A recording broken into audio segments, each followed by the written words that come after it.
আজকে আবার একটি নতুন এপিসোড নিয়ে এলাম।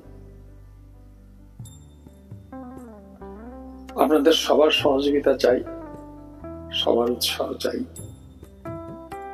আমাদের কাছ থেকে যদি কিছু বিশেষ জানবার থাকে তার জন্য আপনারা কমেন্টস করতেই পারেন, এবং করলে আমিও সেই দিক ধরে আলোচনা করে চেষ্টা করব আপনাদেরকে প্রাঞ্জলভাবে বুঝিয়ে দেওয়ার জন্য। ধন্যবাদ। আমরা সাধারণ মানুষের যারা সাধন ভজন যোগ তপস্যা করবার সময় পান না, আমজনতা যাকে বলা হয়, সাধারণ মানুষ, কারণ আয় উপার্জন করে সংসার চালাবার অভাব অনটনে যারা সর্বব্যস্ত থাকে তাদের জন্য কথা বলছিলাম। কারণ ইষ্ট নাম সবাই নিতে পারেন, সবাই তার কথা চিন্তা করতে পারেন। ঠাকুর বললেন হাতে কাম মুখে নাম। সত্যি হরিচাঁদের এই কথাটা যে কত তাৎপর্যপূর্ণ, কত যোগ তপস্যার সহায়ক, তা বলে শেষ করা যায় না। আমরা যখনই একটু শান্ত হব, সময় পাবো বিশ্রামের, তখনই আমরা ঈশ্বরের নাম চিন্তা করতে পারি, এবং সমস্ত কাজকর্মের ভিতরে থেকেও আমরা ঈশ্বরের কথা ভাবতে পারি। প্রতিটি জীব, প্রতিটি লতা গুল্ম বৃক্ষ নিচয় সবার ভিতরে ঈশ্বর আছেন। এই জ্ঞান যদি আমরা করি, আমরা চাষ করি, আমরা গৃহকর্মে ব্যস্ত থাকি, আমরা যেভাবেই চলি না কেন, সেখানেই আমরা ঈশ্বরের চিন্তা করতে পারি। গৃহটিকে পরিষ্কার পরিচ্ছন্ন করবার সময় আমরা যদি মন্দির জ্ঞান করে যেন ঈশ্বর বসে আছেন সেখানে, ঈশ্বর পরিদর্শন করছেন আমাদেরকে, সুতরাং আমরা মিছে কথা বলবো না, আমরা সত্য পথে চলবো, আমরা সত্যনিষ্ঠ হয়ে ভাববো, আমরা কারোর প্রতি হিংসা করব না। কারণ দেখুন, মানুষের সর্বশ্রেষ্ঠ গুণ যে নববিধা ভক্তি গুণ, সেটা কি কি হয়? সেবা, সংযম, সহিষ্ণুতা, দয়া, ক্ষমা, প্রেম, জ্ঞান, ভক্তি, বৈরাগ্য। এই যে 9টি বিশেষ গুণ, এই গুণগুলোর একটি একটি করে ধরে যদি আমরা এগোতে পারি, তাহলে অবশ্যই আমরা ঈশ্বরের সান্নিধ্যে পৌঁছাতে পারবো। কাজে ঈশ্বরকে চিন্তা করা কঠিন নয়। শুধু যদি আমাদের মনে সেই সাত্ত্বিক প্রবৃত্তি থাকে, ঈশ্বরমুখী মনটাকে তৈরি করে নিতে পারি, তাহলে অবশ্যই আমরা সর্বদাই ঈশ্বরের কথা চিন্তা করতে পারবো। তখনই ঠাকুরের বাণীর তাৎপর্য হবে হাতে কাম মুখে নাম। আমরা সর্বদা মুখে তার কথা চিন্তা করছি, আমরা তার কথা ভাবছি, তার কথা আলোচনা করছি, তাকে ডাকছি, হে দয়াল হরি তুমি কৃপা করো। যেভাবেই রেখেছ তাতেই আমি খুশি, কিন্তু তার ভিতরে থেকেও যেন আমি তোমাকে স্মরণ করতে পারি, তোমাকে মনন করতে পারি, তোমার কথা বলে না যাই। এই চিন্তাটা যদি থাকে, তাহলে হাতে কাম মুখে নাম এ কথার তাৎপর্য হবে, এবং প্রতিটি মানুষ যে যেখানে যেভাবেই থাকুন না কেন, তার সাধন ভজন অবিরত চলতে থাকবে।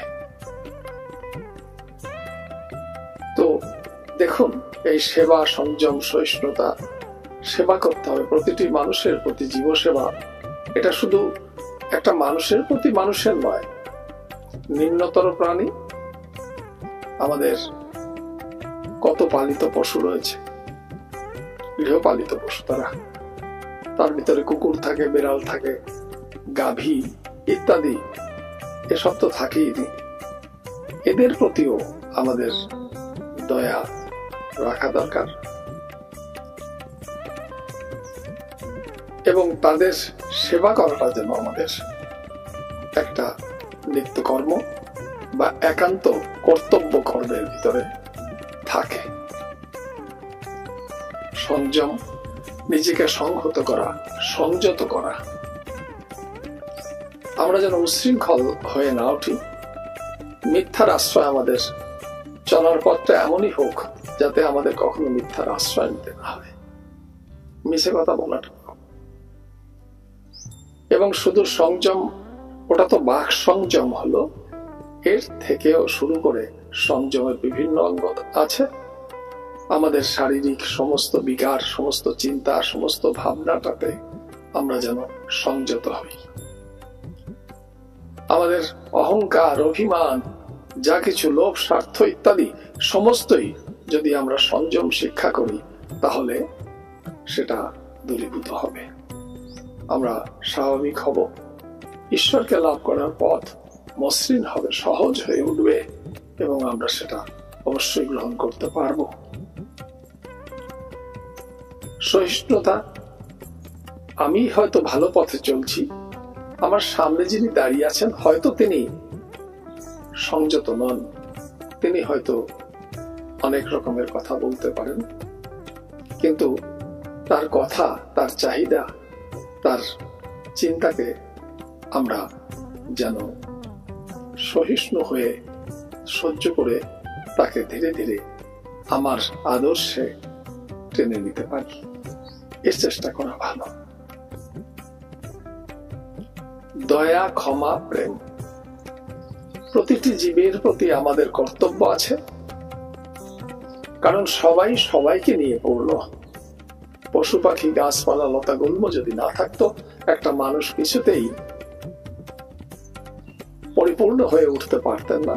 তার খাদ্য, তার চলা বলা, তার কর্মের সহায়তা, সুযোগ ইত্যাদি পেতে হলে আমাদের প্রতিটি জীবের সহায়তা দরকার, এবং তাদের সবার সঙ্গ পেলেই আমরা পরিপূর্ণ হতে পারি। কাজেই প্রতিটি যারা নিম্নতর প্রাণী আছে, তাদের সবার প্রতি আমাদের দয়া বা ক্ষমার দৃষ্টি থাকা প্রয়োজন। ক্ষমা, একটা লোক অবশ্যই অন্যায় করে বসতে পারেন, কিন্তু তাকে ক্ষমা করে, তাকে বুঝিয়ে, তার সামনে একটা সুন্দর ছবি তুলে ধরে তাকে বুঝিয়ে যদি নিজের কাছে নিয়ে যাওয়া যায়, সেটাই হবে উত্তম ক্ষমা। প্রেম, প্রতিটি জীবকে ভালোবাসা। ভালো না বাসতে পারলে কিন্তু তার প্রতি কোনোটাই হয়তো আসে না, বা যদিও কিছু আমরা করে থাকি সেটা আন্তরিক হয় না। আন্তরিক যদি না হয় তাহলে কিন্তু সাধারণ মার্গে সেটা পড়ে না। এবং পরবর্তী যে জ্ঞান, ভক্তি, বৈরাগ্য, তার সঙ্গে তো কোনো কথাই নেই। জ্ঞানের দরকার, যার জন্য সদ্গুরুর সান্নিধ্যে পৌঁছানো দরকার, সদ্গ্রন্থাদি পাঠের দরকার, এবং এক মনে ঈশ্বরের ধ্যান, জপ ইত্যাদিগুলো করা দরকার।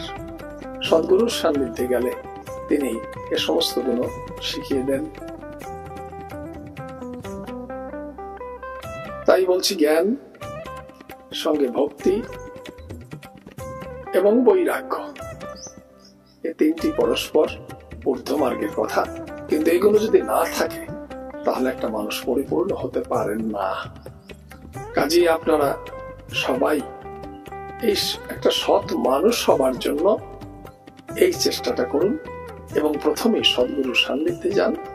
তিনি আপনাদের সমস্ত বিষয়বস্তুগুলো ভালো করে বোঝাবেন, শিখিয়ে দেবেন, কি করে কোনটা কি করলে ভালো হয় সেগুলো বোঝাতে পারবেন।